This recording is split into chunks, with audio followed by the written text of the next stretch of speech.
ಎಲ್ಲರಿಗೂ ನಮಸ್ಕಾರ. ನನ್ನೆಲ್ಲ ಆತ್ಮೀಯ ಪ್ರೀತಿಯ 10ನೇ ತರಗತಿಯ ಮುದ್ದು ಮಕ್ಕಳೇ, ಈ ದಿನದ ಕನ್ನಡ ತರಗತಿಗೆ ನಿಮ್ಮೆಲ್ಲರಿಗೂ ಸ್ವಾಗತ.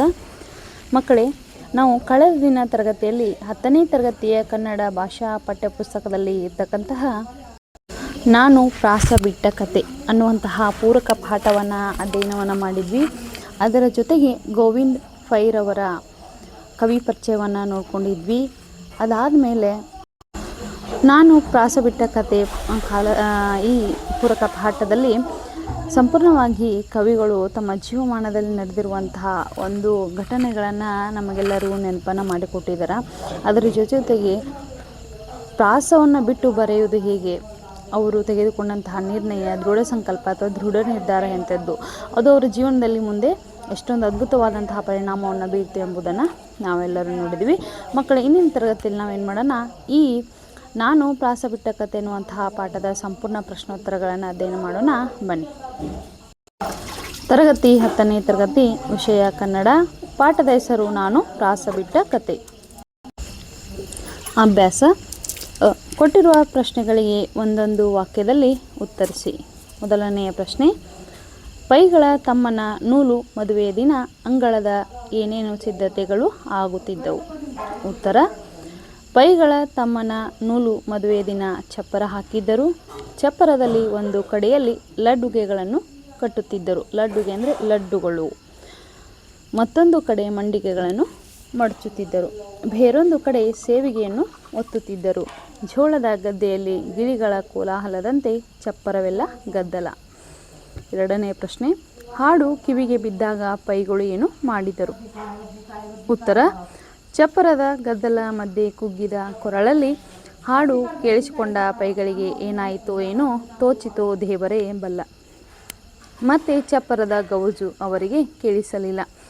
ನೆಟ್ಟಗೆ ಹೋದವರು ಅಭ್ಯಾಸದ ಪುಸ್ತಕವನ್ನು ಹಿಡಿದರು, ಬರೆಯತೊಡಗಿದರು. ಏಕಾಂಕ ನಾಟಕ ಎನ್ನಬಹುದಾದ ನಾಟಕವನ್ನು ಇಡೀ ಹೊತ್ತಿನೊಳಗೆ ಬರೆದು ಮುಗಿಸಿದರು.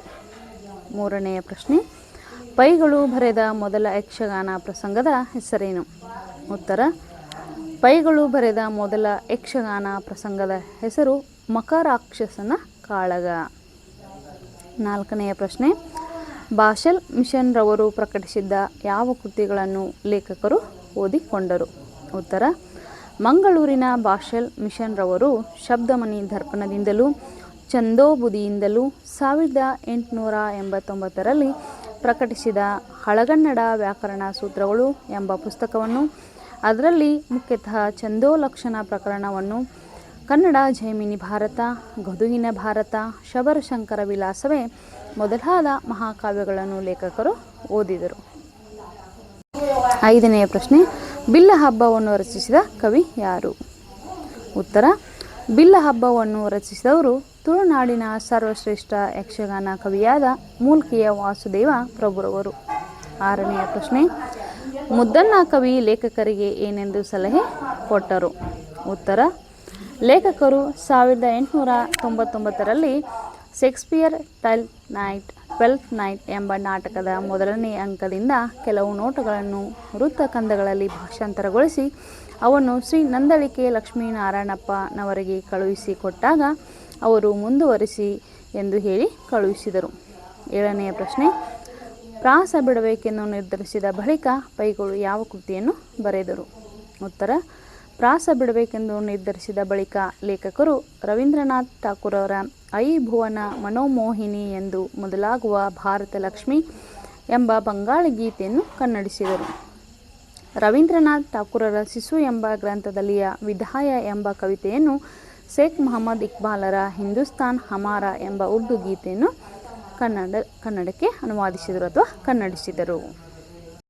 ಮಕ್ಕಳೇ, ಇಂದಿನ ತರಗತಿಯಲ್ಲಿ ನಾನು ಪ್ರಾಸ ಬಿಟ್ಟ ಕತೆ ಎನ್ನುವಂತಹ ಪಾಠದ ಸಂಪೂರ್ಣ ಸಾರಾಂಶವನ್ನು ಹಿಂದಿನ ತರಗತಿಯಲ್ಲಿ ನೋಡಿದ್ವಿ. ಇಂದಿನ ತರಗತಿಯಲ್ಲಿ ಪ್ರಶ್ನೋತ್ತರಗಳನ್ನು ಚರ್ಚೆಯನ್ನು ಮಾಡಿದ್ದೀವಿ.